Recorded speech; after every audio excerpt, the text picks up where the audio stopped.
recording now. But don't worry, I don't have your photos up. Okay, so building group norms. Why do this? So Avanti is a really small school where we put community as like one of our top values, right? And I really would argue that any valuable learning experience is going to have a strong sense of community. And that involves relationships with other people. And it can be, it can be better if you go at those relationships with intention and develop some norms that everyone can agree to, and some standards for how we treat each other. And I can remember every name of every student on this picture, and who they were as a person and how they engaged with each other, and how they grew through our time here. So Avanti really also is a family.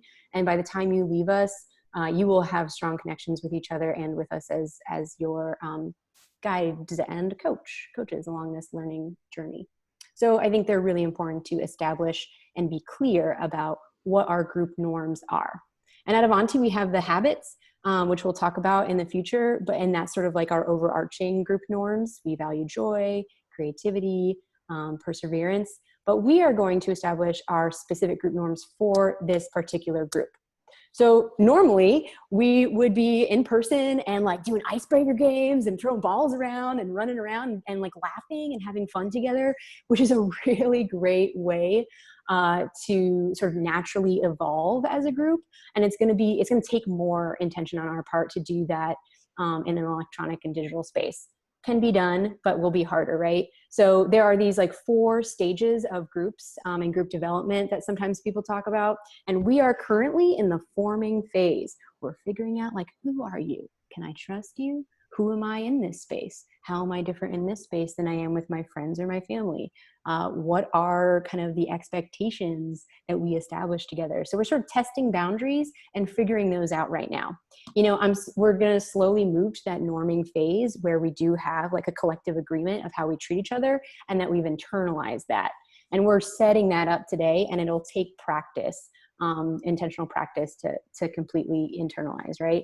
We might eventually get to the storming phase, maybe not. Honestly, with 8 weeks, we might not, and the way we're interacting, in which we get so comfortable with each other that we start to challenge and poke because we know how to poke, right? You know where that spot is, and get in some conflict, which is okay and like a normal thing for groups to experience. And I would argue sometimes a really valuable thing to process and overcome that storming phase. Because once you get past that, you're in the performing phase, which is like, each other, you know how to deal with that conflict as it comes up, and you're really just able to focus on the task that you are all collectively working on. And so this is a photo of our haunted house, which is amazing. And I'm so sorry you don't get to experience it this year, but these students, they go through these 4 stages, absolutely. And when it comes down to putting on the haunted house for 4 nights in a row, they are exhausted, but they trust each other because they have tested all those waters and done some intentional group formation.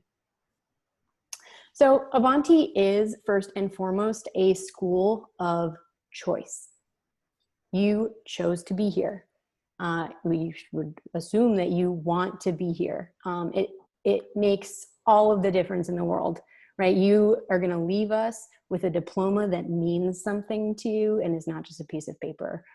You're going to leave with having an education that you were in the forefront of. That being said, you're going to get out of this what you put into it, So yeah, I'll say that again. You're going to get out of this what you put into it. And we're going to set up some brave spaces here to get to those really, I would say, vital topics that are maybe not often talked about. And we definitely talked about some yesterday, right? Like, wow, we were testing the waters of a brave space. And something I will say about this is that it's not always a guaranteed like safe place. And I want to just make that distinction because, we have our comfort zones. They're in our immediate surrounding, right? Like our dog. Hey, Hermione. Hi, buddy. I'm sipping my coffee. I feel comfortable in my own home. That's not where I'm going to grow or be challenged. I'm going to grow and be challenged if I'm pushed a little bit outside of that. there is a limit, right? And so you can't be pushed so far that that you completely shut down or disengage. And so we need to help each other to kind of set those boundaries between you know, a brave space and a dangerous space, right? So safe places versus brave spaces versus dangerous spaces. And we want to live in the brave space. So here are some examples of norms that these are just some of my personal favorites, and we'll brainstorm some in a minute here as a group. But so I changed this. I had every voice matters, and then I changed it to every voice is necessary. So going back to that brave space idea, every single one of you has a different perspective because of, you know, the way you grew up and your experiences that you've had. And if you don't share that from a genuine place about your experience, then we will not have that perspective in our conversation, right? And something will be missing. And maybe we won't explore a topic that we really needed to. So every voice is necessary. And kind of going along with that, it's up to you to personally step up if you're a quiet person. You know, we need you. We need your voice. And if you're somebody like me who really struggles with knowing how to leave space for others, then, you know, intentionally do some stepping back and some active listening before you share. And maybe even asking some open-ended questions to get other voices in. Assume good intentions. That doesn't mean, you know, you can say whatever you want without, you know, consequences. It just means that before jumping to a conclusion about what somebody just said, maybe just take a minute and kind of try to look at it from their perspective and assume that what they're saying is of best intent, that they're trying to have a good conversation, and maybe just didn't tackle it in the right way.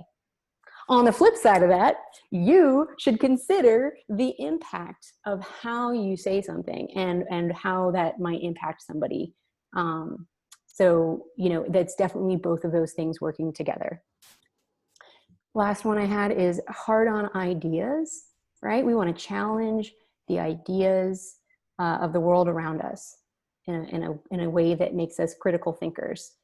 But we want to be soft on the people, right? Like they are our friends. They are people that we respect, and we might disagree with their ideas, and we're able to say that, but we love them, and we're going to be soft on them as the person.